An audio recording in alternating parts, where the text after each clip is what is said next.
13.8 अरब साल पहले ब्रह्मांड की शुरुआत हुई। एक पल में कुछ भी नहीं था और अगले ही पल सब कुछ अस्तित्व में आ गया। यह कैसे संभव हुआ? यह सवाल आज भी विज्ञान के हर क्षेत्र के लिए सबसे बड़ा रहस्य है। यह सवाल केवल फिजिक्स और फिलॉसफी के बीच सीमाओं को ही नहीं, बल्कि सिद्धांत और प्रयोग की परिभाषाओं को भी चुनौती देता है। हम जो कुछ भी जानते हैं वह प्रक्रियाओं और कारण प्रभाव के सिद्धांतों पर निर्भर करता है। हम ये समझने की कोशिश करते हैं कि चीजें जिस तरह से हैं वैसी क्यों हैं, लेकिन ब्रह्मांड के बनने का मूल कारण अभी तक अनजाना है। यह सवाल हमारी खोज की कमी नहीं, बल्कि हमारे ज्ञान की सीमाओं को दर्शाता है। प्रसिद्ध कॉस्मोलॉजिस्ट स्टीफन हॉकिंग ने एक बार कहा था कि संभवतः पहले कुछ भी नहीं था। यदि हम स्पेस और टाइम को ब्रह्मांड के बुनियादी गुण माने तो ब्रह्मांड की शुरुआत के साथ ही समय की शुरुआत भी हुई। समय के बिना कोई स्पेस नहीं हो सकता था और स्पेस के बिना कोई ब्रह्मांड नहीं। इस आइडिया को समझने के लिए आप इसे पृथ्वी के उत्तरी ध्रुव की तुलना में समझ सकते हैं। जैसे उत्तरी ध्रुव से आगे कोई उत्तर दिशा नहीं है, वैसे ही ब्रह्मांड की शुरुआत से पहले कोई समय नहीं था। कुछ वैज्ञानिकों का मानना है कि ब्रह्मांड की शुरुआत इन्फ्लेशन नामक एक तेज गति की घटना से हुई, जो बिग बैंग का कारण बनी। यह इन्फ्लेशन एक सेकंड से भी कम समय के लिए हुआ, लेकिन इसी ने हर उस चीज की नींव रखी जो आज मौजूद है।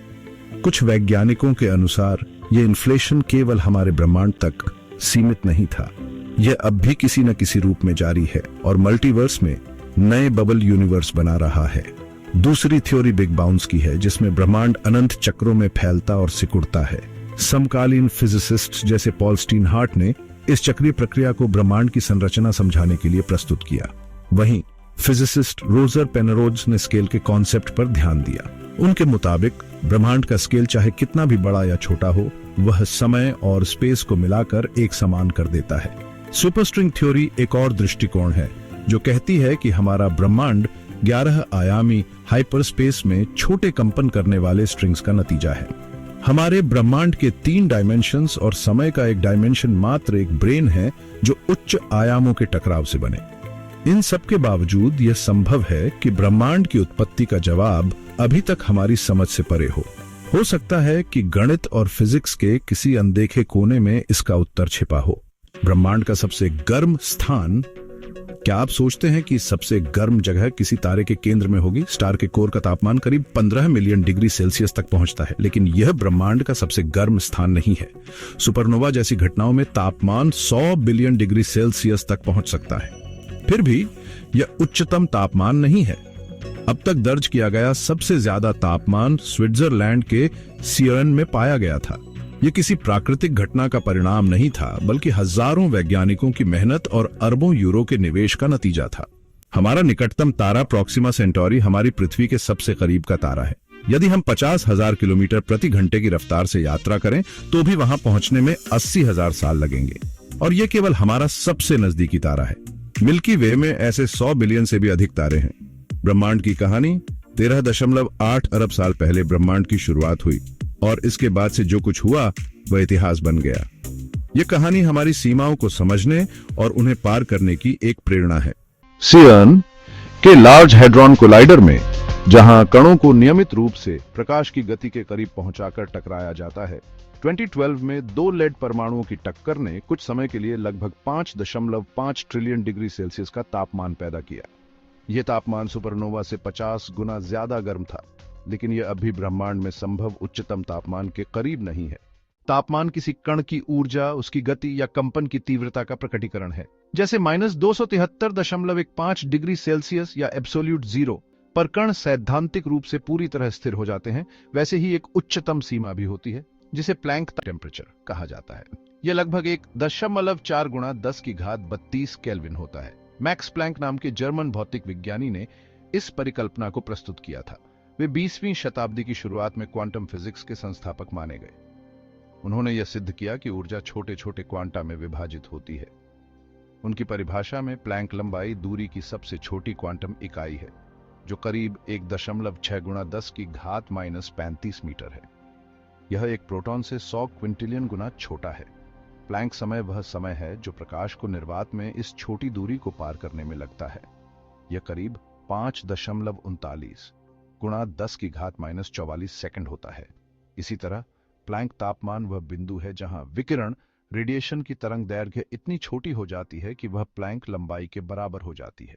इन पैमानों का महत्व मानव मस्तिष्क इन संख्याओं की विशालता या सूक्ष्मता को समझने के लिए सक्षम नहीं है, लेकिन ब्रह्मांड के प्रारंभिक क्षणों को समझने के लिए ये इकाइयां बेहद उपयोगी हैं।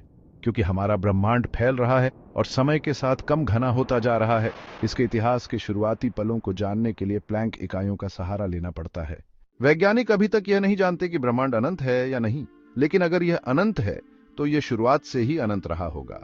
इसका मतलब यह है कि यह समय के साथ घना होने के बजाय शुरू से ही कम घना होता जा रहा है। हमारा ऑब्जर्वेबल यूनिवर्स वह हिस्सा है जिसे हम देख सकते हैं या जिससे बातचीत कर सकते हैं। यह 13.8 बिलियन साल पहले ब्रह्मांड की शुरुआत से प्रकाश की गति से यात्रा करने वाले क्षेत्र तक सीमित है। जैसे जैसे हम समय में पीछे जाते हैं, ब्रह्मांड का यह अवलोकनीय हिस्सा छोटा और अधिक सघन होता जाता है। प्लैंक युग, जो समय और स्थान की शुरुआत के बाद 10⁻43 सेकंड का काल है, ब्रह्मांड का सबसे प्रारंभिक और अजीब समय था। इस समय ब्रह्मांड का व्यास केवल प्लैंक लंबाई के बराबर था और इसका तापमान प्लैंक तापमान तक पहुंच गया था। आज ब्रह्मांड की हर घटना 4 मूलभूत बलों द्वारा नियंत्रित होती है।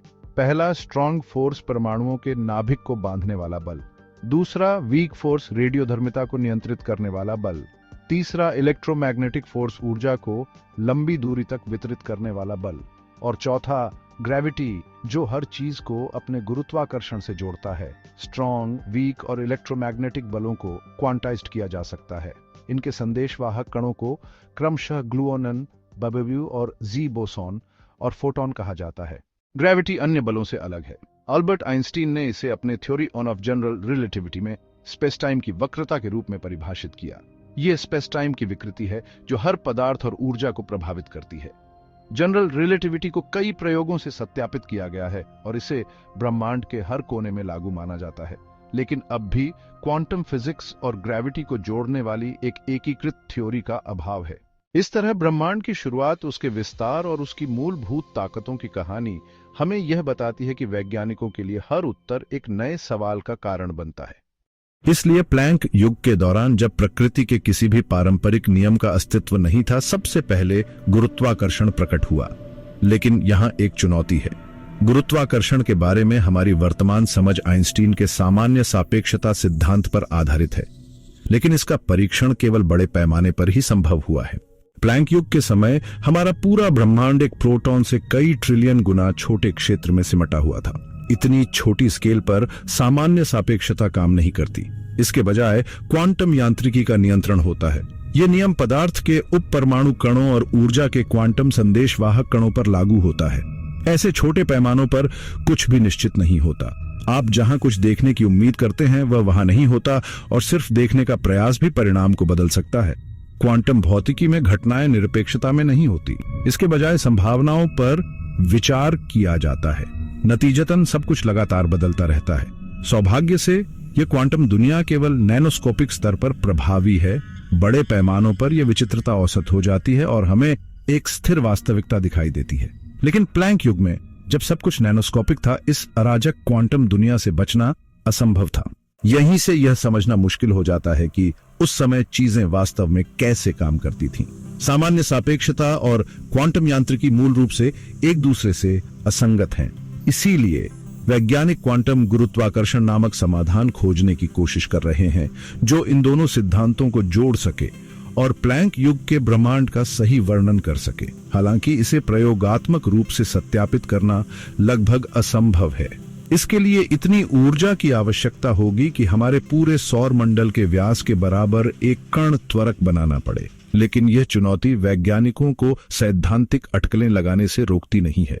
एक विचार यह है कि गुरुत्वाकर्षण भी प्रकृति के अन्य बलों की तरह एक क्वांटम संदेशवाहक कण के जरिए संचालित होता है, जिसे ग्रेविटॉन कहा जाता है। लेकिन गुरुत्वाकर्षण अन्य बलों की तुलना में इतना कमजोर है कि इसके कण का पता लगाना लगभग असंभव है।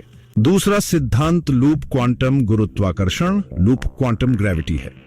इसमें स्पेस टाइम को एक चिकनी ज्यामिति की बजाय छोटे छोटे पिक्सेल्स की तरह माना जाता है। इस दृष्टिकोण से सामान्य सापेक्षता के समीकरणों को लूप्स के रूप में दोबारा लिखा जाता है। जिससे गणना अधिक आसान हो जाती है। तीसरा प्रमुख सिद्धांत है स्ट्रिंग थ्योरी। स्ट्रिंग थ्योरी यह भौतिकी के बिंदु जैसे कणों को एक आयामी कंपन करने वाले तारों स्ट्रिंग्स के रूप में देखता है। इन तारों की कंपन अवस्था यह निर्धारित करती है कि कण क्या है और गुरुत्वाकर्षण का बल भी इन्हीं से परिभाषित होता है। लेकिन स्ट्रिंग थ्योरी को समझाने के लिए कम से कम 10 या 11 आयामों की जरूरत होती है, जिनमें से कुछ आयाम इतने छोटे हैं कि हम उन्हें सीधे नहीं देख सकते। 1950 के दशक में अमेरिकी भौतिक विज्ञानी जॉन आर्चिबाल्ड व्हीलर ने प्लैंक युग के समय को एक क्वांटम फोम के रूप में कल्पना की थी। उनके अनुसार क्वांटम स्केल पर स्पेस टाइम निरंतर नहीं होता, इसके बजाय यह बुदबुदाते और बदलते हुए एक फोम जैसा होता है। हाइजेनबर्ग का अनिश्चितता सिद्धांत, हाइजेनबर्ग्स अनसर्टेनिटी प्रिंसिपल, बताता है कि इतने छोटे पैमानों पर समय, लंबाई और ऊर्जा को सटीक रूप से परिभाषित करना असंभव है। यही कारण है कि प्रारंभिक ब्रह्मांड को एक स्थिर, सुसंगत संरचना की बजाय एक गतिशील और अप्रत्याशित फोम जैसी बनावट के रूप में देखा जाता है। यह दृष्टिकोण भले ही जटिल और कल्पना से परे लगता हो, लेकिन यही वह तरीका है जिससे हम ब्रह्मांड की शुरुआत की गहराइयों को समझने का प्रयास कर रहे हैं। क्वांटम माइक्रो ब्लैक होल और वर्म होल अपने आप अस्तित्व में आते हैं और फिर बिना किसी स्पष्ट कारण या प्रभाव के गायब हो जाते हैं। इस अत्यधिक ऊर्जावान, सुपर कॉम्पैक्ट और लघु ब्रह्मांड में कुछ भी संभव है, लेकिन केवल कुछ पल के लिए। प्लैंक युग की यह अनिश्चितता लगभग 100 million trillion trillion trillion second के बाद समाप्त हो जाती है। इसके बाद ब्रह्मांड धीरे धीरे विकसित होता है, ठंडा होने लगता है और एक नए युग का आरंभ होता है। इस समय ब्रह्मांड ऐसा नहीं दिखता या व्यवहार करता जैसा आज है, लेकिन अब हमारे पास ऐसे सिद्धांत हैं जो कम से कम यह समझाने की कोशिश करते हैं कि उस समय क्या हो रहा था। हमारे ब्रह्मांड का हर पहलू 4 मूलभूत बलों से नियंत्रित और परिभाषित है। कल्पना करें, आप अपना टेलीविजन ऑन करते हैं। गुरुत्वाकर्षण, ग्रेविटी, आपको कुर्सी से चिपकाए रखता है, पृथ्वी के वायुमंडल को सतह के करीब बनाए रखता है और हमारी पृथ्वी को सूर्य की कक्षा में स्थिर रखता है। यह सब आपके अस्तित्व के लिए आवश्यक वातावरण प्रदान करता है। लेकिन गुरुत्वाकर्षण बावजूद इसके महत्व के अपेक्षाकृत कमजोर है। आप अपनी मांसपेशियों की हल्की सी ताकत से रिमोट उठाकर इसे हरा सकते हैं। आपके रिमोट का बटन दबाते ही अदृश्य इंफ्रारेड लाइट, जो कि विद्युत चुंबकीय विकिरण का एक रूप है, लिविंग रूम में बीम करती है। स्क्रीन पर तस्वीरें उभरती हैं जो लाखों छोटे पिक्सेल्स के माध्यम से दृश्यमान प्रकाश उत्पन्न करती हैं। यह भी विद्युत चुंबकीय विकिरण का एक रूप है जो आपकी आंखों तक पहुंचता है। आपकी आंखें, जो स्वयं एक अद्भुत विकासवादी चमत्कार हैं, परमाणुओं के गुणों और विद्युत चुंबकीय बल पर निर्भर करती हैं। परमाणु नाभिक, जिसमें प्रोटॉन और न्यूट्रॉन होते हैं, मजबूत परमाणु बल द्वारा एक साथ बंधा रहता है। लेकिन यह यहीं खत्म नहीं होता। प्रोटॉन और न्यूट्रॉन 3 उपपरमाण्विक कणों, जिन्हें क्वार्क कहा जाता है, का संयोजन है। ये क्वार्क भी एक विशेष बल के कारण आपस में जुड़े होते हैं। आपके शरीर, टेलीविजन और अस्तित्व में हर परमाणु इस बल पर निर्भर करता है। जैसे ही आपकी आंखें स्क्रीन पर ध्यान केंद्रित करती हैं, आपके मस्तिष्क के भीतर हर सेकंड 200 बार तक न्यूरॉन्स फायर करते हैं। यह समन्वित विद्युत गतिविधि आपके शरीर में पोटेशियम के संतुलन पर निर्भर करती है। पोटेशियम, जो हल्का रेडियोधर्मी है, प्रति सेकंड लगभग 5000 परमाणु क्षय करता है। यह क्षय कमजोर परमाणु बल के कारण होता है। इसी समय 150 मिलियन किलोमीटर दूर सूर्य के केंद्र में हाइड्रोजन का हीलियम में संलयन होता है। यह तारकीय भट्टी ब्रह्मांड को ऊर्जा प्रदान करती है, जो पृथ्वी को रहने योग्य बनाए रखती है। यह शक्तिशाली प्रतिक्रिया कमजोर परमाणु बल पर निर्भर करती है। नाम में भले ही यह कमजोर हो, लेकिन इसका प्रभाव बहुत व्यापक है। गुरुत्वाकर्षण, विद्युत चुंबकत्व और मजबूत और कमजोर परमाणु बल, ये 4 मूलभूत बल मिलकर ब्रह्मांड के हर पहलू को आकार देते हैं। ब्रह्मांड के अरबों वर्षों के इतिहास में इनका योगदान हमेशा से रहा है, लेकिन समय की शुरुआत में परिस्थितियां बिल्कुल अलग थीं। ग्रैंड यूनिफिकेशन युग, जो प्लैंक युग के तुरंत बाद आया, उसमें केवल 2 बल थे। यह कैसे संभव है? इसे समझने के लिए सिक्का उछालने की कल्पना करें। जब सिक्का हवा में घूम रहा होता है तो सिर और पूंछ में अंतर करना लगभग असंभव होता है। केवल जब वह स्थिर होता है तब हम निर्णय कर पाते हैं। इसी तरह उच्च ऊर्जा पर मूलभूत बलों का व्यवहार बदल जाता है। तापमान के बढ़ने पर कमजोर परमाणु बल और विद्युत चुंबकत्व के गुण एक दूसरे में मिल जाते हैं। इस स्थिति में दोनों को अलग अलग पहचानना संभव नहीं होता और वे एक संयुक्त बल, जिसे इलेक्ट्रोवीक फोर्स कहा जाता है, के रूप में दिखते हैं। ऊर्जा को और बढ़ाने पर यह अवधारणा मजबूत परमाणु बल और इलेक्ट्रोवीक फोर्स पर भी लागू होती है। उस समय ये 4 मूलभूत बल नहीं बल्कि एक ही बल का हिस्सा थे। यही वह समय था जब ब्रह्मांड की भौतिकी ने एक अलग तरीके से काम किया। उस ऊर्जा को और बढ़ाएं और स्पिनिंग कॉइन की अवधारणा एक बार फिर से स्ट्रॉन्ग फोर्स और इलेक्ट्रोवीक फोर्स पर लागू होती है। जब तापमान पर्याप्त रूप से बढ़ जाता है तो ये बल भी एकीकृत होकर एक हो जाते हैं, जिसे ग्रैंड यूनिफिकेशन के नाम से जाना जाता है। इस अंतिम एकीकरण के परिणाम स्वरूप इलेक्ट्रोस्ट्रॉन्ग फोर्स उभरता है। हालांकि ग्रैंड यूनिफिकेशन का यह सिद्धांत अभी तक प्रयोगात्मक रूप से सिद्ध नहीं हुआ है। कण, त्वरक, पार्टिकल एक्सेलरेटर्स के भीतर ऊर्जावान टकराव हमें इलेक्ट्रोमैग्नेटिक फोर्स और वीक फोर्स के जुड़ने का संकेत तो देते हैं, लेकिन स्ट्रॉन्ग फोर्स को उसी तरह अपनी पहचान खोने के लिए वर्तमान में उपलब्ध ऊर्जा से लाखों गुना अधिक ऊर्जा की आवश्यकता होती है। आज ब्रह्मांड की सबसे ऊर्जावान घटनाएं जैसे सुपरनोवा एक्सप्लोजन्स या ब्लैक होल्स के ध्रुवों से निकलने वाले जेट भी इस स्तर की ऊर्जा तक नहीं पहुंच पाती।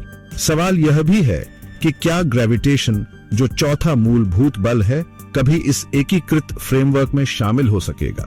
यह प्लैंक युग, प्लैंक एरा और क्वांटम ग्रेविटी के विवादास्पद सिद्धांतों के लिए एक बड़ा प्रश्न है।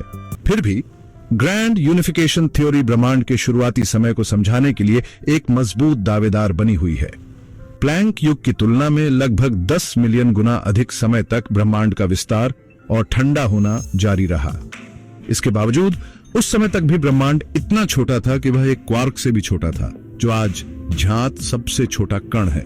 इस लघु ब्रह्मांड में अव्यक्त ऊर्जा इतनी संकुचित थी कि तापमान 1 लाख ट्रिलियन केल्विन तक पहुंच गया, जो लार्ज हैड्रन कोलाइडर द्वारा उत्पन्न किए गए तापमान से लाखों गुना अधिक है। यही परिस्थितियां ग्रैंड यूनिफिकेशन एरा के लिए जिम्मेदार थीं, जहां इलेक्ट्रोस्ट्रॉन्ग फोर्स और उसकी विचित्र अंतःक्रियाएं ब्रह्मांड पर हावी थीं। इस छोटे ब्रह्मांड में कणों का अद्भुत खेल चल रहा था। फोटॉन्स स्वतः ही मैटर एंटी मैटर जोड़ों में बदल जाते थे, जिनसे क्वार्क्स और लेप्टन्स बनते थे। लेकिन ये नवजात कण बेहद कम समय तक जीवित रहते, तुरंत फोटॉन्स में परिवर्तित हो जाते। इलेक्ट्रोस्ट्रॉन्ग मैसेंजर बोसन्स इस प्रक्रिया को और जटिल बनाते, क्वार्क्स को लेप्टन्स में और लेप्टन्स को क्वार्क्स में बदलते या मैटर को एंटी मैटर में परिवर्तित करते। ग्रैंड यूनिफिकेशन के इन नियमों के तहत यह ऊर्जा और पदार्थ, आभासी और वास्तविक कणों का एक मुक्त क्षेत्र बन गया। लेकिन ट्रिलियन सेकंड के बाद तापमान गिरकर 1000 ट्रिलियन डिग्री पर आ गया। इस ठंडक के कारण स्ट्रॉन्ग फोर्स अलग हो गया और 2 बल 3 में विभाजित हो गए। ब्रह्मांड का स्वरूप फिर से बदल गया। फिर भी एक समस्या अब भी बनी हुई थी। ये सिद्धांत शुरुआती क्षणों में कणों के व्यवहार को समझाने में सक्षम थे, लेकिन वे उस विशाल ब्रह्मांड की व्याख्या नहीं कर सके जो अंततः अस्तित्व में आया। जब शुरुआती स्थितियों की तुलना ब्रह्मांड के अंतिम स्वरूप से की जाती है तो बिग बैंग अधूरा प्रतीत होता है। जुलाई 2022 में जेम्स वेब स्पेस टेलीस्कोप अपनी कक्षा में स्थापित हो चुका था। लगभग 1 साल के डिप्लॉयमेंट और कैलिब्रेशन के बाद यह अपने वैज्ञानिक कार्यों को शुरू करने के लिए तैयार था। जब इसने अपनी सुनहरी मिरर्स ब्रह्मांड की सबसे गहरी पहुंच पर केंद्रित की तो वैज्ञानिकों को चौंकाने वाली छवियां प्राप्त हुईं। इन छवियों में देखा गया कि बिग बैंग के 200 मिलियन वर्षों बाद ही आकाश गंगाएं बन चुकी थीं और वे किसी भी अपेक्षा से अधिक संरचित थीं। यह खोज खगोल विज्ञान के मौजूदा सिद्धांतों के विपरीत थी। खगोल विज्ञानी एलिसन किर्कपैट्रिक ने इन छवियों को देखकर लिखा कि वह अक्सर रात 3 बजे जाग जाती थीं। सोचती थीं कि क्या अब तक जो भी उन्होंने माना वह गलत था। इस खोज ने बिग बैंग पर सवाल उठाने की चर्चा शुरू कर दी और मीडिया में यह भ्रम फैल गया कि नई दूरबीन ने इस सिद्धांत को खारिज कर दिया है। लेकिन ये आशंकाएं निराधार थीं। किर्कपैट्रिक को केवल आकाश गंगा निर्माण के सिद्धांतों की सीमाओं की चिंता थी, न कि ब्रह्मांड की उत्पत्ति के सिद्धांतों की। प्रारंभिक आकाश गंगाओं की संरचना ने संकेत दिया कि हमारी समझ में कोई कमी है, लेकिन इसका मतलब यह नहीं था कि हमारा पूरा ज्ञान गलत था। यह महज एक चाय के कप में तूफान जैसी स्थिति थी। इस तरह बिग बैंग सिद्धांत फिलहाल सुरक्षित है, लेकिन आधुनिक ब्रह्मांड के गठन के विस्तृत स्पष्टीकरण के संदर्भ में यह सिद्धांत लंबे समय से गंभीर चुनौतियों का सामना कर रहा है। जब हम आज के ब्रह्मांड की विशाल संरचना को देखते हैं तो कई ऐसी बातें सामने आती हैं जो हमारे सिद्धांतों से मेल नहीं खाती। पहली है औसत तापमान। भले ही तारे लाखों डिग्री सेल्सियस पर जलते हों और खाली अंतरिक्ष शून्य से थोड़ा ऊपर ठंडा हो, हर दिशा में ब्रह्मांड का औसत तापमान 2.7 केल्विन ही रहता है, हर जगह पूरे 93 बिलियन प्रकाश वर्ष के व्यास तक। लेकिन यह कैसे संभव है? यदि ब्रह्मांड 14 बिलियन वर्षों से विस्तार कर रहा है, तो 14 बिलियन प्रकाश वर्ष से अधिक दूरी पर स्थित दो बिंदु बिना प्रकाश की गति को तोड़े औसत तापमान कैसे साझा कर सकते हैं? यह समरूपता, होमोजेनिटी शुरुआती ब्रह्मांड में ही मौजूद रही होगी, जो क्वांटम फ्लक्चुएशंस की प्रकृति को देखते हुए बेहद असंभावित लगती है। इसे हॉराइजन प्रॉब्लम कहा जाता है। दूसरी समस्या है ब्रह्मांड की वक्रता, कर्वेचर। आइंस्टाइन के जनरल रिलेटिविटी में बताया गया है कि बड़े पैमाने पर वस्तुएं स्पेस टाइम को मोड़ती हैं, जो फिर उस स्पेस टाइम में पदार्थ की गति और विकास को प्रभावित करता है। छोटे पैमाने पर तारे, आकाशगंगाएं और ब्लैक होल्स स्पेस टाइम में विकृति पैदा करते हैं, लेकिन बड़े पैमाने पर स्पेस टाइम सपाट, फ्लैट दिखाई देता है। यदि ब्रह्मांड में पदार्थ का घनत्व पर्याप्त रूप से अधिक होता, तो स्पेस टाइम सकारात्मक वक्रता, पॉजिटिव कर्वेचर के साथ अपने आप पर मुड़ जाता, जैसे एक गोले की सतह। इससे ब्रह्मांड का विस्तार रुककर उलट सकता था और बिग क्रंच हो सकता था। दूसरी ओर, यदि घनत्व कम होता, तो स्पेस टाइम नकारात्मक वक्रता, नेगेटिव कर्वेचर के साथ खुला होता और ब्रह्मांड अनंत तक विस्तार करता। लेकिन जो हम देखते हैं वह एकदम सपाट है। यह फ्लैटनेस प्रॉब्लम के रूप में जाना जाता है। तीसरी समस्या है मैग्नेटिक मोनोपोल की। ब्रह्मांड में इलेक्ट्रिक चार्ज तो पॉजिटिव और नेगेटिव रूप में स्वतंत्र रूप से पाया जा सकता है, जैसे प्रोटॉन्स या इलेक्ट्रॉन्स, लेकिन मैग्नेट के मामले में हमेशा नॉर्थ और साउथ पोल साथ साथ होते हैं। आज तक ब्रह्मांड में एक भी मैग्नेटिक मोनोपोल, एक अकेला मैग्नेटिक पोल नहीं मिला है। इन्हीं समस्याओं पर विचार करते हुए 1979 की दिसंबर की रात को थियोरेटिकल फिजिसिस्ट एलन गथ ने एक अभूतपूर्व समाधान प्रस्तुत किया। गुथ का समाधान न केवल हॉराइजन प्रॉब्लम और फ्लैटनेस प्रॉब्लम को संबोधित करता था, बल्कि मोनोपोल प्रॉब्लम को भी हल करता था। उन्होंने सुझाव दिया कि ब्रह्मांड अरबों वर्षों तक धीरे धीरे विस्तार करने के बजाय अपने शुरुआती अवस्था से अचानक और अत्यधिक तेजी से फैल सकता था। यह इन्फ्लेशन पीरियड के रूप में जाना जाता है। इस अवधारणा में ब्रह्मांड एक सेकंड के ट्रिलियनवें हिस्से से भी कम समय में अपने आकार से 90 गुना अधिक फैल गया। इन्फ्लेशन के दौरान घातीय विस्तार, एक्सपोनेंशियल एक्सपेंशन हुआ, जिससे ब्रह्मांड की संरचना और विशेषताएं मौलिक रूप से बदल गई। यह प्रक्रिया इतनी तीव्र थी कि बड़े पैमाने पर संरचनाएं समरूप और सपाट बन गई। इसे समझने के लिए एक कागज के टुकड़े को बार बार आधा मोड़ने की कल्पना करें। हर मोड़ के साथ उसका आकार तेजी से बढ़ता है, और यही इन्फ्लेशन के साथ हुआ। यदि कागज की मोटाई 1 मिलीमीटर के 10वें भाग से शुरू हो, तो पहला मोड़ इसे 2 गुना कर देगा, 2/10वें हिस्से तक। अगला मोड़ इसे लगभग आधे मिलीमीटर जितना मोटा बना देगा। तीसरा मोड़ इसे फिर से 2 गुना कर देगा, और अब इसकी मोटाई एक नाखून जितनी हो जाएगी। यहां तक तो सब सामान्य लगता है, लेकिन जैसे जैसे आप इसे और मोड़ते जाएंगे, मोटाई तेजी से बढ़ती जाएगी। 7 मोड़ों के बाद कागज की मोटाई एक पूरी नोटबुक जितनी हो जाएगी। 10 मोड़ों के बाद यह आपके हाथ की चौड़ाई जितनी मोटी हो जाएगी। इस प्रयोग में वास्तविक विश्व रिकॉर्ड 12 मोड़ों का है, जब 2002 में एक अमेरिकी छात्रा ने 1.2 किलोमीटर लंबे टिश्यू पेपर को मोड़कर आधे मीटर मोटा बंडल बना लिया था। लेकिन अगर एक और बड़ी शीट बनाना और संभालना संभव हो, तो मोड़ों की संख्या बढ़ने पर मोटाई खगोलीय रूप से बढ़ जाएगी। 23 मोड़ों के बाद कागज लगभग 1 किलोमीटर मोटा हो जाएगा। 30 मोड़ों के बाद यह पृथ्वी की सतह से अंतरिक्ष 100 किलोमीटर ऊपर तक पहुंच जाएगा। 42 मोड़ों से यह चंद्रमा तक पहुंच जाएगा, और 51 मोड़ों से यह सूर्य तक। 81 मोड़ों से कागज की मोटाई एंड्रोमेडा गैलेक्सी जितनी चौड़ी हो जाएगी, जो 141,000 प्रकाश वर्ष चौड़ी है। और 90 मोड़ों से ये कन्या super cluster Virgo super cluster से भी बड़ा हो जाएगा, जो लगभग 130 मिलियन प्रकाश वर्ष चौड़ा है। यह अविश्वसनीय घातीय वृद्धि वही है जिसे एलन गुथ ने पूरे ब्रह्मांड के लिए प्रस्तावित किया था।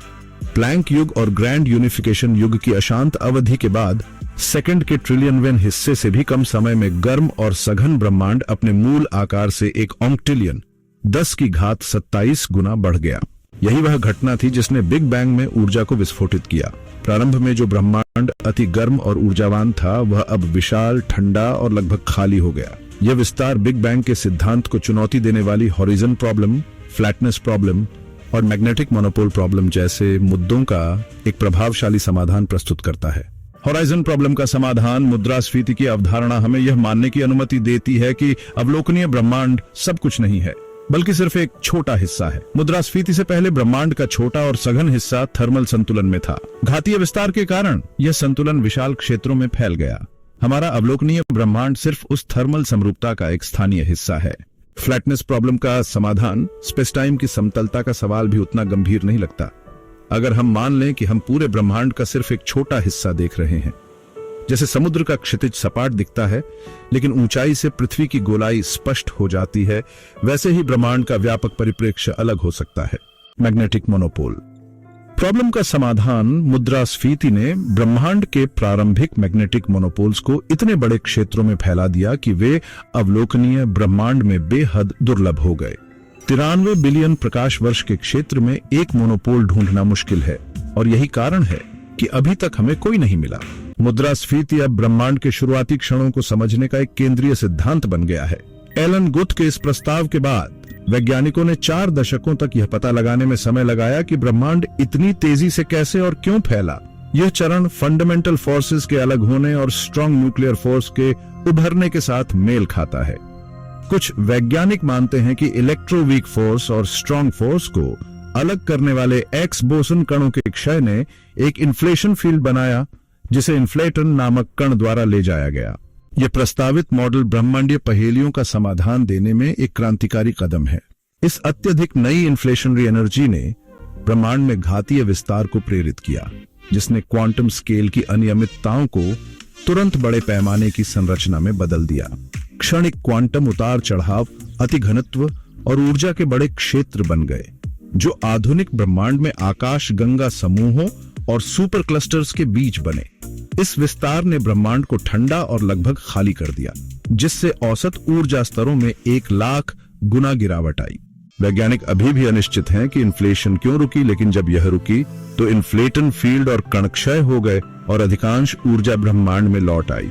इसे रीहीटिंग कहा जाता है, जिसने पदार्थ निर्माण को संभव बनाया। अब एक विशाल ब्रह्मांड में प्रकृति के नियम ऐसे हो गए जिन्हें हम समझ सकते हैं और मॉडल बना सकते हैं।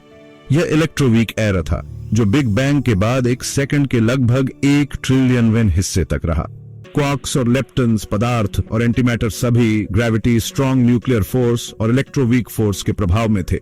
लेकिन ऊर्जा अभी भी इतनी अधिक थी कि स्ट्रॉन्ग फोर्स का कणों पर कोई ठोस प्रभाव नहीं था और इलेक्ट्रोवीक फोर्स का भी इंटरैक्शन पर सीमित प्रभाव था। गुरुत्वाकर्षण शुरुआत से ही मौजूद था, लेकिन एक प्रमुख घटक की कमी के कारण यह शक्तिहीन था। जब तक कणों को द्रव्यमान नहीं मिला, वे अनियंत्रित और अनिश्चित थे। ब्रह्मांड को वह स्वरूप देने के लिए और ऊर्जा में गिरावट और एक नए कॉस्मिक ट्रांसफॉर्मेशन की आवश्यकता थी। सिमेट्री हर जगह थी।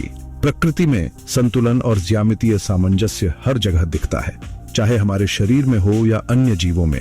हम द्विपक्षीय सम्मित हैं और यही विशेषता हमें सुंदरता का अनुभव कराती है। स्टारफिश और समुद्री अर्चिन जैसी प्रजातियां रेडियल समरूपता प्रदर्शित करती हैं। वैज्ञानिकों का मानना है कि विकास में इन सम्मित रूपों की प्राथमिकता सरलता के कारण है। यह मैथमेटिकल सिंप्लिसिटी है जो प्राकृतिक दुनिया में समरूपता का आधार बनाती है। विज्ञान में समरूपता का अर्थ व्यापक है। इसका मतलब है कि कुछ अपरिवर्तित रहता है, चाहे जो भी हो।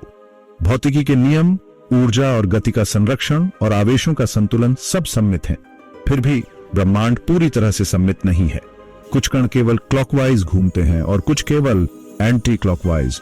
एंटी मैटर और मैटर में असंतुलन है। कुछ असंतुलन ब्रह्मांड को कार्यशील बनाए रखने में महत्वपूर्ण है, लेकिन यह शुरुआत से ऐसा नहीं था। प्रारंभ में ब्रह्मांड पूरी तरह सम्मित था। यह संतुलन तापमान में गिरावट के साथ टूट गया, जिससे द्रव्यमान का उद्भव हुआ। जैसे पानी में चरण परिवर्तन वाष्प से तरल और ठोस बर्फ तक होता है, वैसे ही ब्रह्मांडीय तापमान में गिरावट ने ऊर्जा और पदार्थ में परिवर्तन किया। 4 मूलभूत बलों के विभाजन के साथ क्वार्क एरा का आरंभ हुआ, जहां पदार्थ की अंतःक्रियाओं ने ब्रह्मांड को परिभाषित किया। अब तक खोजी गई सबसे बड़ी वस्तु हाइपर जायंट स्टार UISQT है। यह हमारे सूर्य से 1700 गुना बड़ा है। यदि यह हमारे सौर मंडल के केंद्र में होता तो इसका बाहरी किनारा बृहस्पति की कक्षा से भी परे होता। और फिर भी सभी तारों की तरह यह तारा भी लगभग पूरी तरह से ब्रह्मांड में पाई जाने वाली सबसे बुनियादी चीजों से बना है, हल्के तत्व हाइड्रोजन और हीलियम के परमाणुओं से। हाइड्रोजन सभी परमाणुओं में सबसे छोटा और सबसे सरल है। इसका नाम ग्रीक शब्द अविभाजित से लिया गया है, जो यह बताने की कोशिश करता है कि यह किसी और छोटे हिस्से में विभाजित नहीं हो सकता। लेकिन 20वीं सदी की शुरुआत में एटॉमिक थ्योरी में हुई क्रांतियों ने यह साबित कर दिया कि परमाणु वास्तव में विभाज्य हैं। इस जानकारी ने हमें न केवल ब्रह्मांड को बेहतर ढंग से समझने में मदद की, बल्कि कुछ सबसे विनाशकारी हथियारों को भी जन्म दिया। हाइड्रोजन और हीलियम भले ही सरल लगते हों, वास्तव में प्रोटॉन्स, न्यूट्रॉन्स और इलेक्ट्रॉन्स से बने होते हैं। ये कण एक जटिल संरचना में आपस में बंधे होते हैं और इन्हें अलग या हेरफेर करना संभव है। लेकिन ये भी पदार्थ के सबसे छोटे कण नहीं है। प्रोटॉन और न्यूट्रॉन स्वयं और भी छोटे कणों के समूह होते हैं, जिन्हें क्वार्क्स कहा जाता है। क्वार्क्स और इलेक्ट्रॉन्स जैसे कण ब्रह्मांड में हर चीज, यहाँ तक कि विशाल तारा UY स्कूटी की विशेषताओं और व्यवहार को नियंत्रित करते हैं। मूलभूत कणों की खोज पिछले 200 वर्षों से भौतिक विज्ञान का एक प्रमुख क्षेत्र रही है। इन कणों की संरचना को समझने के लिए वैज्ञानिक अत्यधिक ऊर्जा का उपयोग करते हैं। यह ऊर्जा कणों को पार्टिकल कोलाइडर्स में तेजी से टकराकर उत्पन्न की जाती है। इन टकरावों के बाद बचे मलबे का विश्लेषण करके वैज्ञानिक हमारे ब्रह्मांड के निर्माण खंडों की गहरी समझ प्राप्त करते हैं। यह अध्ययन standard model of particle physics के रूप में जाना जाता है, जो यह समझाने के लिए पर्याप्त है कि आज ब्रह्मांड जैसा है वैसा क्यों दिखता है। सामान्य पदार्थ प्रोटॉन्स और न्यूट्रॉन्स से बना होता है, जिन्हें सामूहिक रूप से हेड्रॉन्स कहते हैं। लेकिन ये खुद क्वार्क्स के संयोजन से बने होते हैं। क्वार्क्स के अलग अलग गुण होते हैं, जैसे द्रव्यमान, आवेश और स्पिन। इनमें एक और विशेषता होती है जिसे रंग कहते हैं। हालांकि इसका वास्तविक रंग से कोई लेना देना नहीं है। ये केवल यह समझाने में मदद करता है कि वे एक साथ समूह कैसे बनाते हैं। एक प्रोटॉन 2 अप क्वार्क्स और एक डाउन क्वार्क से बनता है, जो इसे सकारात्मक आवेश देते हैं। दूसरी ओर न्यूट्रॉन 2 डाउन और एक अप क्वार्क से मिलकर बना होता है और यह अनावेशित होता है। इसके अलावा क्वार्क्स के अन्य प्रकार भी हैं, जिनके दिलचस्प नाम हैं, जैसे स्ट्रेंज, चार्म, टॉप और बॉटम। ये मिलकर दुर्लभ हेड्रॉन्स बनाते हैं, जो प्रयोगशालाओं के बाहर शायद ही कभी देखे जाते हैं। इस प्रक्रिया में वैज्ञानिकों ने पाया है कि क्वार्क्स अब तक की सबसे बुनियादी इकाइयां हैं। इनकी संरचना में और छोटे कण होने के कोई प्रमाण नहीं मिले हैं। इसी तरह परमाणु नाभिक के चारों ओर परिक्रमा करने वाले इलेक्ट्रॉन्स भी विभाज्य नहीं हैं। इलेक्ट्रॉन्स एक प्रकार के लेप्टॉन्स होते हैं। सामान्य पदार्थ में नकारात्मक रूप से आवेशित इलेक्ट्रॉन का उपयोग होता है, लेकिन पार्टिकल कोलाइडर्स में इसके और भी प्रकार मिलते हैं, जैसे म्यून, टाउ लेप्टॉन और न्यूट्रिनोस। स्टैंडर्ड मॉडल के अनुसार पदार्थ के कुल 12 मूलभूत कण होते हैं, 6 प्रकार के क्वार्क्स और 6 प्रकार के लेप्टॉन्स, जिनके एंटीमैटर समकक्ष भी होते हैं। इनके साथ ही 4 मूलभूत बलों के मध्यस्थ कण भी होते हैं।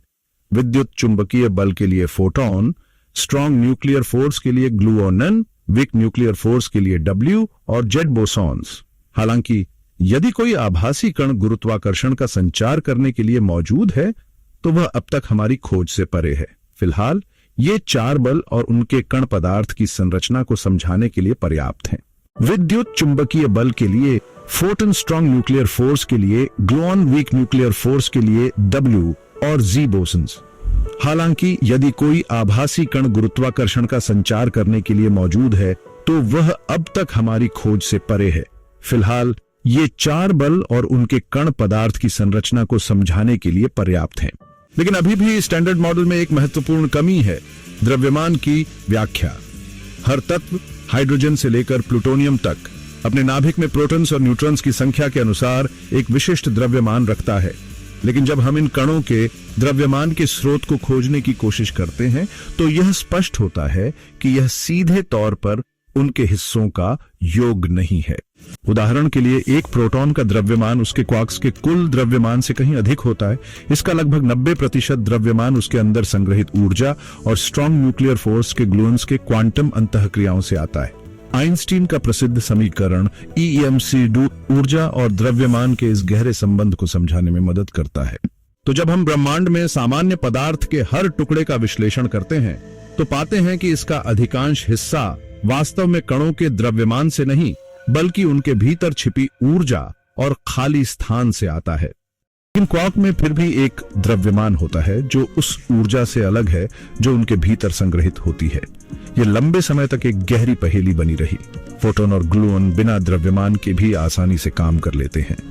वहीं इलेक्ट्रॉन और न्यूट्रिनो का द्रव्यमान इतना छोटा होता है कि यह सबसे हल्के क्वार्क से भी कम है। इसके विपरीत कमजोर बल के डब्ल्यू बोसन का द्रव्यमान इतना भारी है कि यह अप क्वार्क से लगभग 40,000 गुना अधिक होता है। यह अंतर इतना बड़ा है कि डब्ल्यू बोसन का द्रव्यमान पूरे लोहे के परमाणु से भी अधिक होता है। कणों में इस द्रव्यमान के कारणों और उनके बीच की असमानता को समझना भौतिक शास्त्र में सबसे बड़े प्रश्नों में से एक था। 1960 के दशक में एडिनबर्ग विश्वविद्यालय के सैद्धांतिक भौतिक विज्ञानी पीटर हिग्स ने इस समस्या को हल करने की कोशिश की। उन्होंने यह प्रस्तावित किया कि ब्रह्मांड की शुरुआत में सभी कण बिना द्रव्यमान के अस्तित्व में आए, लेकिन बिग बैंग के बाद के पहले क्षणों में एक नया ऊर्जा क्षेत्र प्रकट हुआ जिसने पूरे अंतरिक्ष समय को घेर लिया। यह क्षेत्र कणों को द्रव्यमान प्रदान करने का कारण बना। इसे हिग्स फील्ड कहा गया। हिग्स फील्ड की अवधारणा के साथ हिग्स ने यह भी सुझाव दिया कि यह क्षेत्र अपने एक विशेष क्वांटाइज्ड मैसेंजर पार्टिकल के माध्यम से कार्य करता है, जिसे हिग्स बोसन कहा गया। यह कण स्टैंडर्ड मॉडल के अन्य 16 कणों के साथ पदार्थ और ब्रह्मांड की क्रियाविधि को समझाने में एक प्रमुख भूमिका निभाता। हालांकि हिग्स का सिद्धांत सही था, लेकिन हिग्स बोसन को खोजने में लगभग 50 साल लग गए। इस कण को साबित करने के लिए वैज्ञानिकों को अत्यंत शक्तिशाली पार्टिकल एक्सेलरेटर्स का सहारा लेना पड़ा। इस बीच इस खोज को आम जनता के लिए आकर्षक और समझने योग्य बनाने की जरूरत थी। 1993 में ब्रिटेन के विज्ञान मंत्री ने इसका सबसे सरल सादृश्य प्रस्तुत करने वाले को शैंपेन की एक बोतल का वादा किया। आखिरकार यूनिवर्सिटी कॉलेज लंदन के भौतिक विज्ञानी डेविड मिलर ने एक अनूठे सादृश्य के साथ यह पुरस्कार जीता। उन्होंने हिग्स फील्ड को एक व्यस्त कॉकटेल पार्टी से जोड़ा। उन्होंने समझाया कि एक पार्टी में जहां सभी आपस में बातचीत में व्यस्त हैं, एक सामान्य व्यक्ति आसानी से घूम सकता है, लेकिन अगर एक प्रसिद्ध व्यक्ति कमरे में प्रवेश करता है तो पार्टी के लोग उनके चारों ओर इकट्ठा हो जाते हैं, जिससे उनकी गति धीमी हो जाती है। यहाँ पार्टी में मौजूद लोग हिग्स फील्ड का प्रतिनिधित्व करते हैं और वह प्रसिद्ध व्यक्ति एक ऐसा कण है जिसे द्रव्यमान प्राप्त होता है। इस सादृश्य ने लंबे समय तक लोगों को हिग्स फील्ड और हिग्स बोसन को समझने में मदद की, लेकिन यह सैद्धांतिक सफर बेहद कठिन था। अमेरिका के टीवेट्रॉन और यूरोप के लार्ज हैड्रन कोलाइडर LHC ने इस कण को खोजने के लिए वर्षों तक मलबे का अध्ययन किया। समस्या यह थी कि भले ही हिग्स ने हिग्स बोसन का अस्तित्व सिद्धांतित किया था, उन्होंने यह नहीं बताया था कि इसे खोजने के लिए किस ऊर्जा की आवश्यकता होगी या इसके गुण कैसे होंगे। आखिरकार 2012 में LHC के प्रयोगों ने असंभव से लगने वाले इस कार्य को अंजाम दिया। वैज्ञानिकों ने हिग्स बोसन की खोज को प्रमाणित किया, जिससे हिग्स फील्ड के अस्तित्व और उसकी भूमिका की पुष्टि हुई। इस कण ने स्टैंडर्ड मॉडल में अपनी जगह बना ली और प्रारंभिक ब्रह्मांड के विकास में इसकी भूमिका को स्थापित किया। बिग बैंग के तुरंत बाद 1 खरबवें सेकंड के भीतर इलेक्ट्रोवीक फोर्स 2 भागों में विभाजित हो गई। इससे ब्रह्मांड की पूर्ण समरूपता टूट गई। W और B बोसोन फोटोन और कमजोर परमाणु बल के W और Z बोसोन में विघटित हो गए। इसी समय हिग्स फील्ड ने कणों को द्रव्यमान प्रदान करना शुरू किया। W और Z बोसोन भारी हो गए। क्वार्क्स और लेप्टॉन्स को उनके प्रकार और स्वाद के अनुसार द्रव्यमान मिला। वहीं फोटोन और ग्लूऑन जैसे कण बिना द्रव्यमान के बने रहे। बिग बैंग के 1 अरबवें हिस्से तक ब्रह्मांड में क्वार्क एरा पूरी तरह सक्रिय हो गया। इस समय तक ब्रह्मांड उन सभी अवयवों से भर चुका था जिनकी आवश्यकता सितारों, ग्रहों और जीवन को बनाने के लिए थी। क्वार्क ग्लूऑन प्लाज्मा का आदिम सूप ब्रह्मांड की सभी संरचनाओं की नींव बन गया। आज हमारा ब्रह्मांड अनंत विविधता और अद्भुत संरचनाओं से भरा हुआ है, जो इन मौलिक कणों और बलों की अंतःक्रियाओं का परिणाम है। हमारा ब्रह्मांड अनगिनत विविधताओं और अद्भुत तत्वों से भरा हुआ है। कुछ तारे ऐसे होते हैं जो बहुत तेजी से ऊर्जा जलाते हैं और सिर्फ लाख साल में बड़े विस्फोट के साथ समाप्त हो जाते हैं, जबकि अन्य धीरे धीरे खरबों साल तक जलते रहते हैं। यहाँ अनेक प्रकार के ग्रह हैं, विशाल गैस ग्रह, तपते और बंजर चट्टानी ग्रह और कभी कभी जीवन के अनुकूल हरे भरे पानी वाले ग्रह। उन ग्रहों पर जो जीवन का पोषण करते हैं जैसे कि हमारी पृथ्वी अनगिनत जीवन रूप मौजूद हैं, सूक्ष्म बैक्टीरिया जो सल्फर या मीथेन पर जीवित रहते हैं, से लेकर चेतन और बुद्धिमान वानरों तक जो संरचनाएं और दूरबीन बनाते हैं और ब्रह्मांड में अपने स्थान पर विचार करते हैं। ब्रह्मांड की अनंतता में विविधता की संभावनाएं भी अनंत हैं, लेकिन इसके साथ कुछ ऐसे पहलू हैं जो हर जगह और हर समय स्थिर और अपरिवर्तनीय रहते हैं। इन्हें कहा जाता है। वैज्ञानिकों ने इन स्थिरांकों को उस समय पहचाना जब उन्होंने समझने की कोशिश की कि ब्रह्मांड कैसे काम करता है और क्यों करता है। जैसे एक बुनियादी सीमा है जो 2,99,07,920 मीटर प्रति सेकंड है, या फिर गुरुत्वाकर्षण का सार्वभौमिक स्थिरांक जो यह बताता है कि दो वस्तुएं गुरुत्वाकर्षण के कारण कितनी मजबूती से एक दूसरे को आकर्षित करेंगी। इसका मान 6.67384 गुणा 10 की घात -11 मीटर क्यूब प्रति किलोग्राम प्रति सेकंड स्क्वायर है। इसके अलावा ऊर्जा, तापमान, विद्युत और चुंबकीय क्षेत्र और विद्युत आवेशों के बीच भी निश्चित संबंध है। मूलभूत कणों का द्रव्यमान भी कुछ निश्चित और सटीक मानों में बंधा हुआ है। उदाहरण के लिए हिग्स तंत्र यह नहीं बता सकता कि इन द्रव्यमानों का यह विशिष्ट मान क्यों है। रिचर्ड फेनमैन जैसे महान भौतिक विज्ञानी ने पर विचार किया, जो कणों के बीच विद्युत चुंबकीय बल की ताकत को दर्शाता है। इसका मान लगभग 137 है, लेकिन यह किसी और भौतिक नियम से संबंधित नहीं है और इसका 12, 135 या 3015 न होने का कोई कारण नहीं है। यदि यह मान थोड़ा बड़ा या छोटा होता तो ब्रह्मांड का स्वरूप बिल्कुल अलग होता। गुरुत्वाकर्षण भी ऐसा ही एक उदाहरण है। अगर यह कमजोर होता तो ब्रह्मांड हाइड्रोजन गैस के पतले सूप में बदल जाता, और अगर यह मजबूत होता तो सारा पदार्थ ब्लैक होल या अल्पकालिक तारों में समा जाता, जिससे ग्रहों और जीवन के निर्माण की संभावना समाप्त हो जाती। कुछ वैज्ञानिक मानते हैं कि यह सब केवल संयोग नहीं है। हो सकता है कि हमारा ब्रह्मांड कई अन्य ब्रह्मांडों में से एक हो, जिनकी शुरुआती स्थितियां और मूलभूत स्थिरांक अलग अलग हों। केवल वे ब्रह्मांड जहां ये मान अनुकूल हैं, जीवन और विविधता को जन्म दे पाते हैं। बिग बैंग के शुरुआती सेकंड्स में यह सब बहुत महत्वपूर्ण हो गया। सेकंड का 1 अरबवां हिस्सा बीतने तक ब्रह्मांड में क्वार्क, लेप्टॉन और आभासी कणों की बहुतायत थी, लेकिन इतनी ऊंची ऊर्जा पर ये कण आपस में अर्थपूर्ण तरीके से बातचीत नहीं कर सकते थे।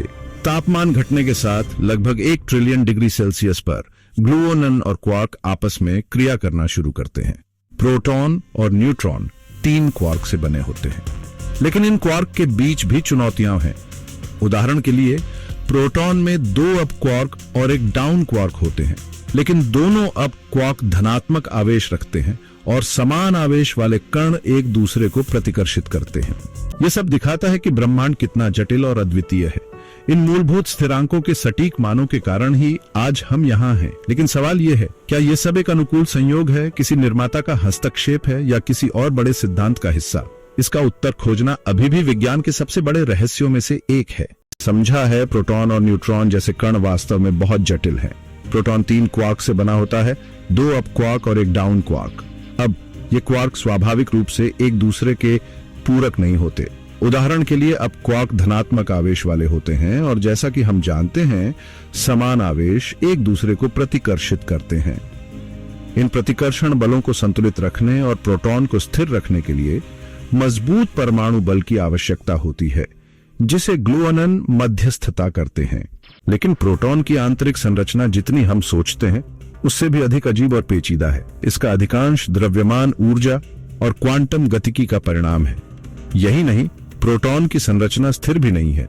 प्रोटॉन के अंदर मौजूद एक क्वार्क कभी-कभी अपने आप चार्म क्वार्क और उसके एंटीमैटर समकक्ष में बदल सकता है। हालांकि यह परिवर्तन बेहद क्षणिक होता है और चार्म क्वार्क तुरंत मूल अवस्था में लौट आते हैं। इस कारण प्रोटॉन को एक लगातार बदलते हुए मिश्रण के रूप में देखा जा सकता है, जिसमें वैलेंस क्वार्क, ग्लूओनन और चार्म क्वार्क शामिल होते हैं। ग्लूओनन और चार्म क्वार्क जैसे आभासी कणों के कारण प्रोटॉन का लगभग 99% हिस्सा ऐसे कणों से बना होता है जो वास्तव में स्थायी रूप से मौजूद नहीं होते। यह विचित्र कार्य प्रणाली ही प्रोटॉन और न्यूट्रॉन को ब्रह्मांड के विकास में इतनी महत्वपूर्ण भूमिका निभाने में सक्षम बनाती है। जब ब्रह्मांड बहुत ही गर्म और सघन अवस्था में था, तब इलेक्ट्रोवीक फोर्स का प्रभाव इतना मजबूत था कि नवगठित प्रोटॉन और न्यूट्रॉन लगातार एक दूसरे में परिवर्तित हो रहे थे। जैसे जैसे ब्रह्मांड ठंडा होता गया, यह प्रक्रिया धीमी हो गई और अंततः फ्रीज आउट हो गया, जिसके बाद प्रोटॉन और न्यूट्रॉन ने स्थायी रूप से अपनी पहचान चुन ली। यहीं पर प्रकृति के नियमों और क्वार्क के द्रव्यमान जैसे स्थिरांकों ने हमारे ब्रह्मांड के भविष्य को आकार दिया। चूंकि डाउन क्वार्क का द्रव्यमान अब क्वार्क से थोड़ा अधिक होता है, न्यूट्रॉन का द्रव्यमान प्रोटॉन से थोड़ा भारी होता है। इस द्रव्यमान के छोटे अंतर ने ब्रह्मांड में प्रोटॉन और न्यूट्रॉन की संख्या में असंतुलन पैदा किया। इस प्रक्रिया ने हर न्यूट्रॉन के लिए लगभग 7 प्रोटॉन का अनुपात सुनिश्चित किया, जो ब्रह्मांडीय रसायन विज्ञान और जीव विज्ञान के विकास के लिए आवश्यक था। अगर यह द्रव्यमान अंतर अलग होता तो शायद प्रोटॉन की जगह न्यूट्रॉन अधिक होते। न्यूट्रॉन अपने अनावेशित स्वभाव और स्थायित्व के कारण हाइड्रोजन और हीलियम जैसे तत्वों के निर्माण को बाधित कर सकते थे। ऐसे में परमाणु संलयन संभव नहीं हो पाता और ब्रह्मांड में तारे, आकाश गंगाएं या जीवन जैसा कुछ भी नहीं बनता। इसलिए हमें इस बात का आभारी होना चाहिए कि ब्रह्मांड ने प्रोटॉन को प्राथमिकता दी। लेकिन यह केवल एक असंतुलन नहीं था जिसने हमारे ब्रह्मांड के विकास को निर्धारित किया। एंटीमैटर की रहस्यमयी कमी ने भी एक महत्वपूर्ण भूमिका निभाई। अगर एंटीमैटर और मैटर की मात्रा बराबर होती तो वे एक दूसरे को नष्ट कर देते और ब्रह्मांड कभी अस्तित्व में नहीं आता। इन घटनाओं के संयोजन ने हमें वह ब्रह्मांड दिया है जिसे हम आज जानते हैं। भविष्य में जब हम ब्रह्मांड की गहराइयों में झांकेंगे तो शायद हमें सभ्यताओं के उभरने और नष्ट होने की कहानियां दिखाई देंगी। यह हमें यह सोचने पर मजबूर करेगा कि हमारी अस्तित्व की यात्रा कितनी जटिल और अद्भुत है। यह दिखाता है कि असहमति, क्षेत्रीयता और संघर्ष इंसानी सभ्यताओं के बीच एक आम विषय रहे हैं और यह मानने का कोई ठोस कारण नहीं है कि आकाशगंगा में भी ऐसा नहीं होता होगा। ठीक पृथ्वी की तरह किसी युद्धग्रस्त एलियन सभ्यता में दुश्मनों पर विजय पाने की होड़ ने हथियारों की दौड़ को जन्म दिया होगा। पत्थर और नुकीले हथियारों से लेकर विस्फोटक प्रोजेक्टाइल, नैनो मशीनरी और परमाणु बम तक सबसे शक्तिशाली हथियार बनाने की यह दौड़ जारी रही। लेकिन तकनीकी रूप से उन्नत ये एलियन इससे भी संतुष्ट नहीं हुए होंगे। उन्होंने अपने प्रयासों को एक और शक्तिशाली ऊर्जा स्रोत पर केंद्रित किया, एंटीमैटर। मानवता की तुलना में अधिक एडवांस टेक्नोलॉजी का इस्तेमाल करते हुए उन्होंने एंटीमैटर के कणों को प्रोड्यूस और अलग करने का तरीका सीख लिया। एंटीमैटर को इलेक्ट्रोमैग्नेटिक फोर्स की मदद से एक वैक्यूम में तब तक निलंबित रखा जाता है जब तक कि उसे उपयोग में नहीं लाना होता। एंटीमैटर की विनाशकारी क्षमता चौंका देने वाली है। जैसे ही यह सामान्य पदार्थ के संपर्क में आता है, दोनों कण एक दूसरे को नष्ट कर देते हैं और भारी मात्रा में ऊर्जा रिलीज होती है। मात्र 1 ग्राम एंटीमैटर वही ऊर्जा पैदा कर सकता है जो 90 किलोग्राम पारंपरिक परमाणु ईंधन से संभव है। हथियारों की इस दौड़ में एंटीमैटर स्टॉक बढ़ता गया, चाहे यह गुस्से में हो, गलती से हो या फिर जानबूझकर। अगर इस एंटीमैटर हथियार का विस्फोट होता है तो इसका असर बेहद भयंकर होगा। पल भर में रात दिन में बदल जाएगी।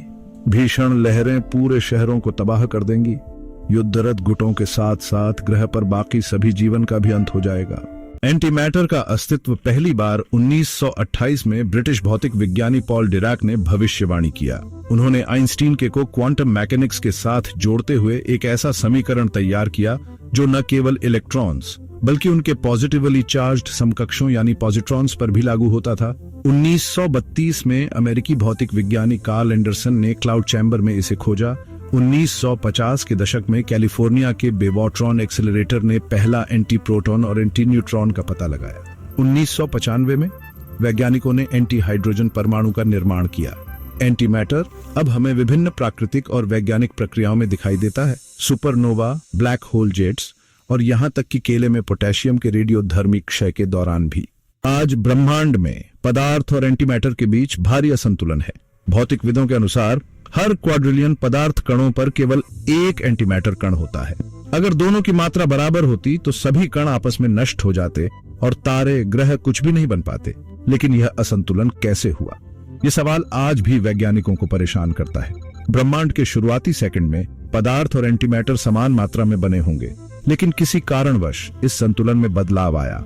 यह बदलाव कमजोर बल और टूटी हुई समरूपता का परिणाम हो सकता है। एंटीमैटर की इस गुत्थी को समझना मानवता के सामने एक बड़ी चुनौती है, लेकिन यह वैज्ञानिक खोज की सीमा को और आगे बढ़ाने की प्रेरणा भी देता है। में चेन शिंगवू के प्रयोगों से पता चला कि क्वार्क और एंटीक्वार्क प्रकृति के नियमों के अनुसार बिल्कुल समान तरीके से व्यवहार नहीं करते। यह अंतर बहुत छोटा है, लेकिन वैज्ञानिक इसे मापने में सक्षम है। हालांकि यह छोटा सा असंतुलन शुरुआती ब्रह्मांड में एंटीमैटर के बजाय पदार्थ की भारी जीत को समझाने के लिए पर्याप्त नहीं है। वैज्ञानिक मानते हैं कि यह रहस्य शायद किसी ऐसे कण के कारण है जिसे अभी तक खोजा नहीं जा सका है। यह विचार एक अन्य प्रकार की विषमता से जुड़ा है जो हमें स्टैंडर्ड मॉडल में दिखाई देती है। हर कण और उसका एंटी पार्टिकल दाएं और बाएं दोनों रूपों में मौजूद होते हैं। इस समरूपता को भौतिकविद पैरिटी कहते हैं, लेकिन न्यूट्रिनो इसका अपवाद है। वैज्ञानिक केवल बाएं हाथ वाले न्यूट्रिनो और दाएं हाथ वाले एंटी न्यूट्रिनो ही खोज पाए हैं। तो सवाल उठता है, दाएं हाथ वाले न्यूट्रिनो और बाएं हाथ वाले एंटी न्यूट्रिनो कहाँ हैं? अनुमान है कि ये शुरुआती ब्रह्मांड में मौजूद थे, लेकिन ये अस्थिर थे और जल्दी ही क्षय हो गए। अगर इन कणों ने एंटीमैटर के बजाय पदार्थ में क्षय किया तो यही पदार्थ की जीत का कारण हो सकता है। यह विचार आकर्षक है, लेकिन इसे साबित करना अभी बाकी है। जब तक इन रहस्यमय न्यूट्रिनो के बारे में और जानकारी नहीं मिलती, ये प्रश्न अनुत्तरित रहेगा। जब हम रात के आकाश की गहराई में देखते हैं तो अद्भुत दृश्य दिखाई देते हैं। सर्पिल आकाशगंगाएं, रंगीन निहारिकाएं और क्वासर, जो ब्रह्मांड के सबसे चमकदार स्रोत हैं। क्वासर सुपरमैसिव ब्लैक होल्स के केंद्र में पाए जाते हैं, जो आसपास के पदार्थ और प्रकाश को निगलते हैं। इन क्वासरों के प्रकाश ने एक और अद्भुत विशेषता को उजागर किया है, जिसे लाइमन अल्फा फॉरेस्ट कहा जाता है। अंतरिक्ष का विस्तार और प्रकाश की गति का अर्थ है कि कोई वस्तु जितनी दूर होगी, हम उसे उतना ही पुराने समय में देखेंगे। दूरस्थ क्वासर जो अरबों साल पुराने हैं, उनका प्रकाश लाल शिफ्टेड होता है, यानी वह प्रकाश स्पेक्ट्रम के लाल भाग की ओर खींचता है।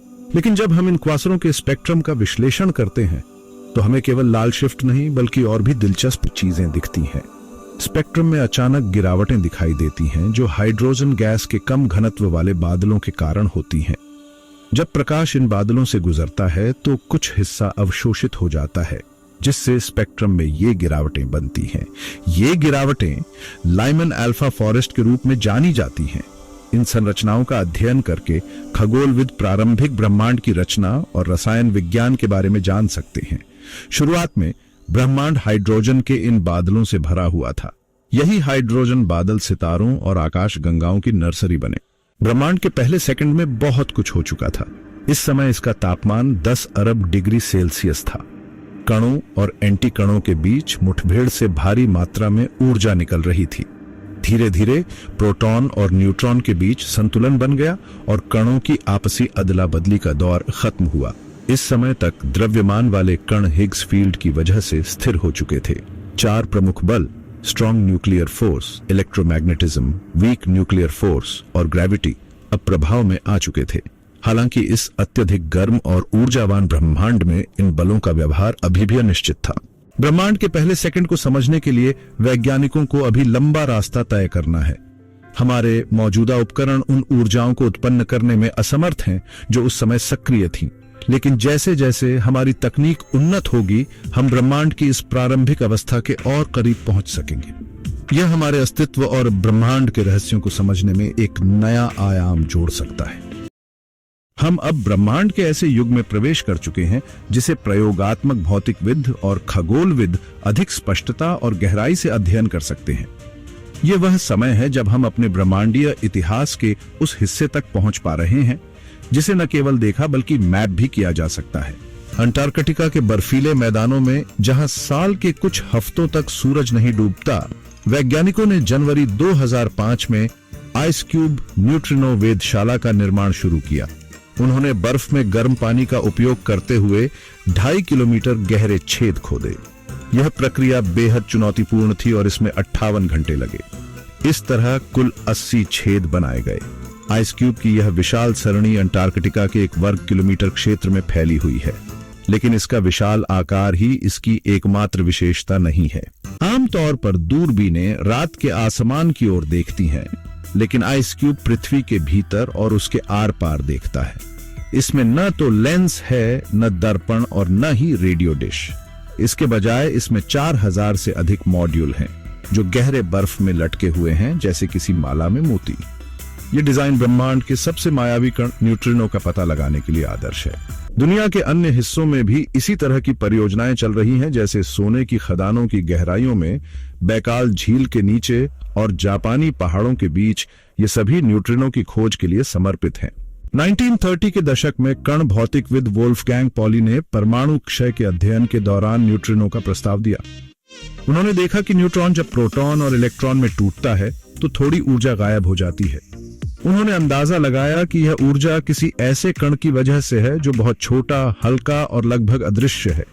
आज वैज्ञानिक जानते हैं कि हर सेकंड 100 ट्रिलियन न्यूट्रिनो हमारे शरीर से गुजरते हैं और हमें इसका बिल्कुल भी आभास नहीं होता।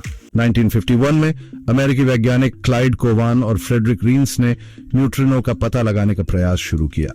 उन्होंने प्रोजेक्ट पोल्टरजिस्ट के तहत परमाणु रिएक्टरों का उपयोग किया और 1956 में पहली बार न्यूट्रिनो का सफलतापूर्वक पता लगाया। इस खोज ने 20 साल से परेशान कर रहे एक भौतिकी के सवाल को हल किया। आज न्यूट्रिनो के अध्ययन में काफी प्रगति हुई है। वैज्ञानिक अब शक्तिशाली कण त्वरक में न्यूट्रिनो उत्पन्न कर सकते हैं। बड़े डिटेक्टर जैसे बैकाल झील इन कणों का पता लगाने के लिए अभी भी महत्वपूर्ण है। न्यूट्रिनो न केवल ब्रह्मांड की गुत्थियों को सुलझाने में मदद करते हैं, बल्कि इसके प्रारंभिक क्षणों की जानकारी भी देते हैं। 168,000 साल पहले बड़े मैगेलेनिक बादल में एक तारा सुपरनोवा में बदल गया। विस्फोट ने अनगिनत न्यूट्रिनो अंतरिक्ष में छोड़े जो 1987 में पृथ्वी तक पहुंचे। जापानी वैज्ञानिकों ने उनमें से 11 का पता लगाया।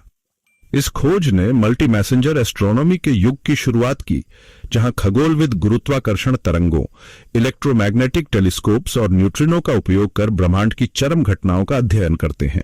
न्यूट्रिनो उन वस्तुओं का भी अध्ययन करने का अवसर देते हैं जो प्रकाश के लिए अपारदर्शी होती हैं। वे केवल 2 मूलभूत बलों, वीक फोर्स और गुरुत्वाकर्षण के साथ बातचीत करते हैं। यही कारण है कि वे नेबुला, सितारों और ग्रहों के आर पार बिना किसी रुकावट के गुजरते हैं और हमें ब्रह्मांड की गहराइयों में झांकने का मौका देते हैं।